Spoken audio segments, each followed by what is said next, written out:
Somebody sent me this beautiful, beautiful idea from Harav Yakubovich Shlita.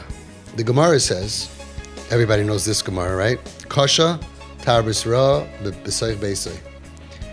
Right? It's really difficult when a person has a tarbis ra, somebody OTD, somebody who's on the wrong path in your house. Kasha, it's very, very, very difficult, like Milchemes Gog Magog, like it's World War III. Okay? Dovid HaMelech had a tarbis ra b'soich beisai. He had OTD kid who tried to kill him, raped his wives. Dovid HaMelech had almost every kind of problem that you could possibly have. And that's why so many people find solace in the words of Tehillim, because you'll always find something where you can relate to him and you feel that he understands you. And yet Dovid HaMelech said in Tehillim, Va'ani, for me, as for me, kirvas elokim, being close to God, li toiv, that's what's good for me. Says Rabbi Yaakov Yakubovich, kirvas is Rosh Tevis, kasha tarbis ra b'soich beisai.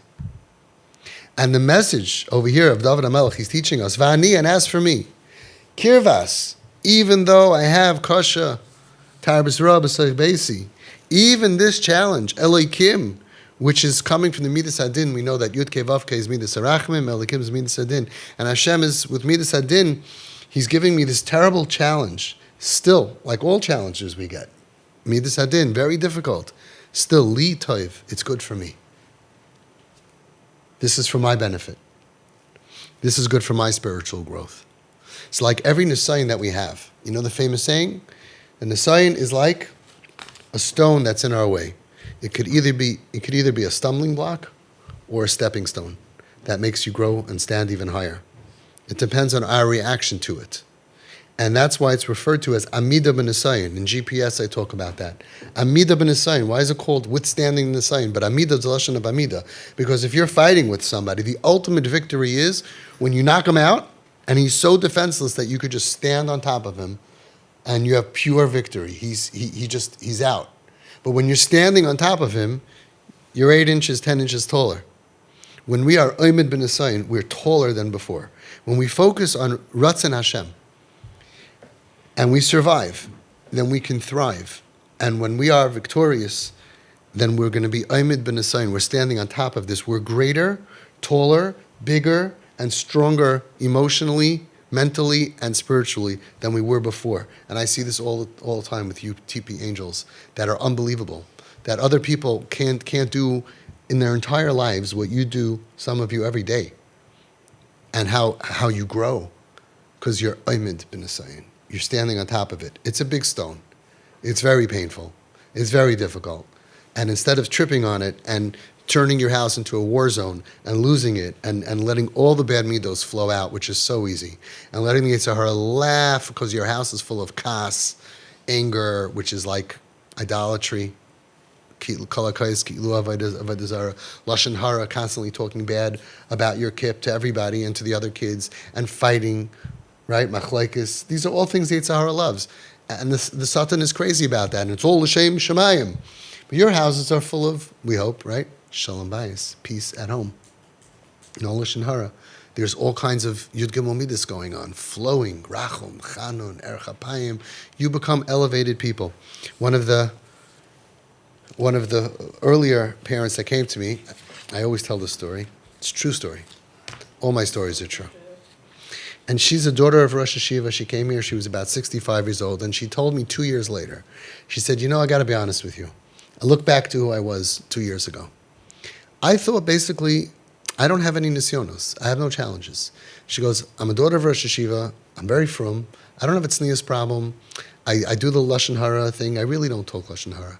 And I say my tehillim and my davening, and I really thought like basically just float through life from now until 120, but I don't really have anything I need to work on. And then I got this challenge of having this dysfunctional, druggy kid, sleeping all day, up all night, ungrateful, smelly, no showers, forgetting to close the front door, leaving the door open, bringing people into my house, this whole nightmare, right? And in the last year, she says, I became a whole different person. She said, this Nisayon opened up a door to a whole new world.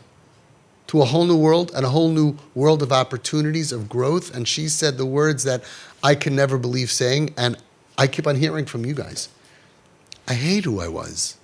I was so judgmental, egotistical, not understanding of anybody. Like, why can't everybody just do this? Like, why can't, because you're shaking your heads. She goes, I am a much better person. I steiged, I grew in a way that can only come from this kind of a challenge that pushes you to the wall until you really have to let go of judging other people and thinking you know better and what everybody else should do. You know how everybody knows what everybody else needs to do to make their life better and how you should parent your kids and what frumkeit you should work on? That's not the way it's supposed to do. Like the Nesiv Shalom says, Musar and Chasidus is for you, for yourself. You learn something good, you want to give some Musar, you're no angel, give it to yourself. For other people, we boost them, we support them, we help them through the process with ahava, with a lot of love and understanding, sympathy and empathy. So I hope and I pray that everybody should be able to feel like this vart that he says, such a precious vart. Vani kirvas alikim li toiv, even if I have the kasher tar b'sra b'sech beisoy, and it's coming from Elikim, it's a big nesayin from Midas Hadin, but I should be able to feel li toiv. For me, it's good. I'm okay with it, Hashem. It's meant for my growth, and we're going to grow, and we're going to make it, Mirz Hashem. And not only will your kids change and grow, but we will also become a mensch. I was on the phone yesterday for almost 5 hours on the international Zoom, and I was listening to his family talk about how much their kid grew. Okay, there's a long way to go, right? Me also. I have a long way to go. But what this kid did in the past 12 months, I said, I didn't grow in the past 12 months like that. We always look at it like they're in the deficit, so what if they start keeping Shabbos? What do you mean? Starting to keep Shabbos after you break Shabbos is like pick something for you that you cannot do. It's like lifting 500 pounds. We don't give them credit when they start doing something, start waking up early. She was a totally dysfunctional person, right, for years.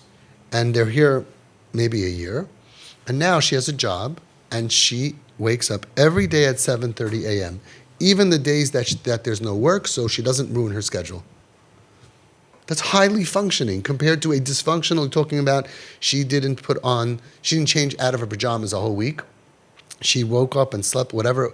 She didn't do anything. She would leave the dishes in the sink. She's becoming functional. She's keeping a job. She's saving money. I didn't grow in the past 12 months at all compared to that. And we have to recognize that. So Be'ezus Hashem, not only is this, our children will grow, but we have to grow. And we will grow because we have no choice. We have to grow. We have to stop caring about what other people say. We have to start focusing only on Ratzon Hashem. We have to focus on how to save our kids. We have parents who know there are things that they should be doing and it's too hard for them. And they have to overcome that. And they have to do it because I got to save my kid. It's a lot of work. Isn't that a beautiful word? Ani kibbutz elikim li. If he's able to say, even such a terrible situation, li, it's okay. It's good for me. And I'm gonna take this and grow from it.